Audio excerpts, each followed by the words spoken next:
Hi folks, and welcome to another D French guitar lesson. In today's lesson we're going to learn some basic rhythm patterns that will make your chord changes more interesting. Up till now you've probably been playing quarter notes, which are fine and they're all downstrokes. So for example, we're going to use our pivot chords that you learned in a previous lesson. If you haven't gone to that, you can click above and go to that lesson. But that's our E minor, C, D7, and G. So right now you're probably playing straight quarter notes. 1, 2, 3, 4. 1, 2, 3, 4. 1, 2, 3, 4. 1, 2, 3, 4. 1.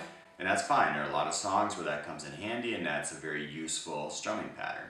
But what we're going to do today is we're going to add eighth notes. And an eighth note is played in between the quarter notes. So if our beat is 1, 2, 3, 4, the eighth note's going to be 1 and 2 and 3 and 4 and. And the and is our eighth note. 1 and 2 and 3 and 4 and. So we can play that all in one strumming pattern, or we can put an eighth note in between certain beats. So for example, the first one we're going to do, we're going to put the eighth note on the and of 4. So if we're strumming 1, 2, 3, 4, on the and of that we're going to do an upstroke or an upstrum, which is going to be our eighth note. So it's 1, 2, 3, 4, and 1, 2, 3, 4, and 1, 2, 3, 4, and 1. Okay, that's our first one. And when you're doing straight quarter notes and eighth notes, I always like to pretend like my arm's like a pendulum, and it's going to keep swinging back and forth. It's going to keep that rhythm going, and then when I'm ready to hit the strings, I just apply the pick. So if I'm doing 1, 2, 3, 4, and 1, 2, 3, 4, and 1, 2, 3, 4, and 1. So you notice my arm does not stop that motion. It just depends on when I play the strings. So again, we're going to go 1, 2, 3. 4 and 1, 2, 3, 4 and 1, 2, 3, 4 and 1, 2, 3, 4 and 1. So that's putting the eighth note on the and of 4. 4 and. Alright, the next rhythm pattern, we're going to keep moving the eighth note down the chain, so we're going to do it on the and of 3. So that's going to sound like this. 1, 2, 3, and 4. Try that with me. 1, 2, 3, and 4. 1, 2, 3, and 4. Let's play that chord progression using that rhythm pattern. 1, 2, 3, and 4. 1, 2, 3, and 4. 1, 2, 3, and 4. 1, 2, 3, and 4. 1, 2, 3, and 4. 1, 2, 3, and 4. So that's on the and of 3. We're going to move it down now and do it on the and of 2. And that'll sound like this.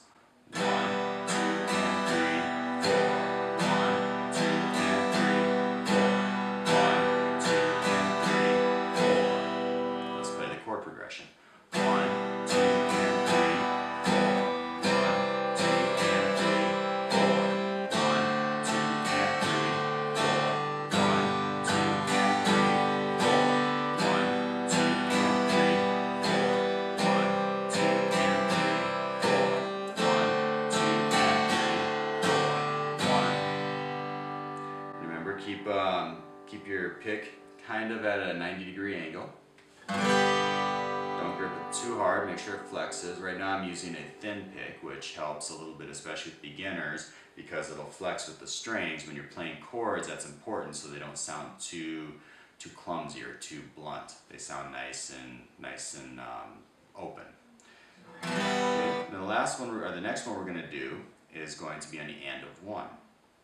That'll sound like this. 1 and 2, 3, 4. 1 and 2, 3, 4. 1 and 2, 3, 4. 1 and 2, 3, 4. Alright, let's play that chord progression using that rhythm pattern. 1 and 2, 3, 4.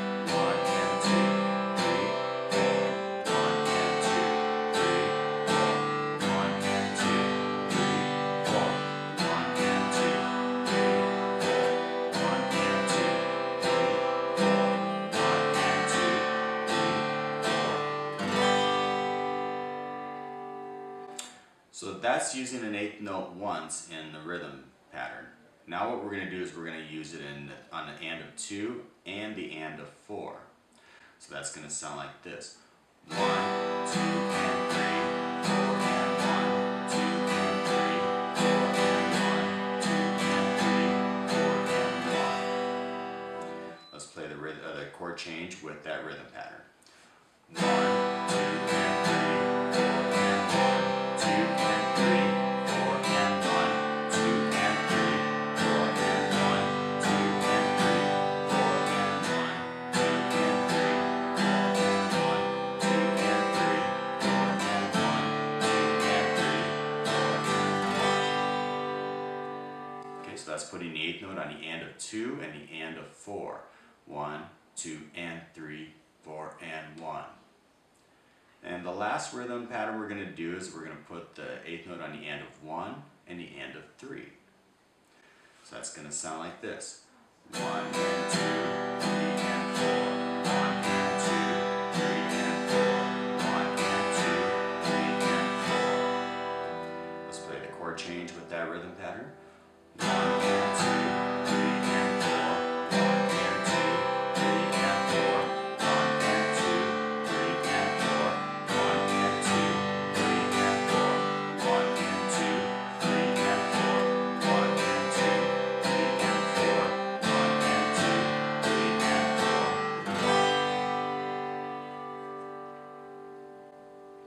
And then if we want, we can put eighth notes on each of the beats, on the end of 1 and end of 2, 3, and 4.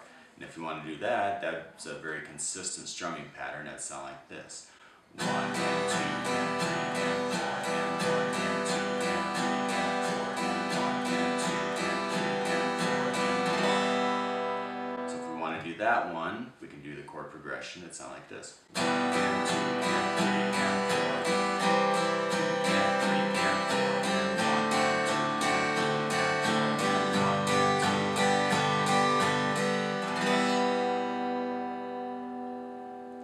So again, take your time with these rhythm patterns, get them down, and once you do have them down, start working with the metronome. But don't work with the metronome until you have the technique. If you're still kind of struggling to get from one chord to the next, that's normal and that's part of the process, but don't use a metronome because that's really going to get you frustrated. So once you feel like you have those chord progressions down, and you can smoothly transition from one chord to the next, then put the metronome on, start it at a slow pace. You can do about 60 beats per minute, 70 beats per minute, and as you feel like you're making progress, start bumping up the speed, maybe 10 beats per minute at a time, 15, 20, depending on what you feel you can accomplish. And that's a good way to sort of challenge yourself and keep pushing you forward. Alright, I hope you found this useful. If you like this video, click on the link below and go to other videos like this. Also subscribe, and I will see you in the next video. Thank you.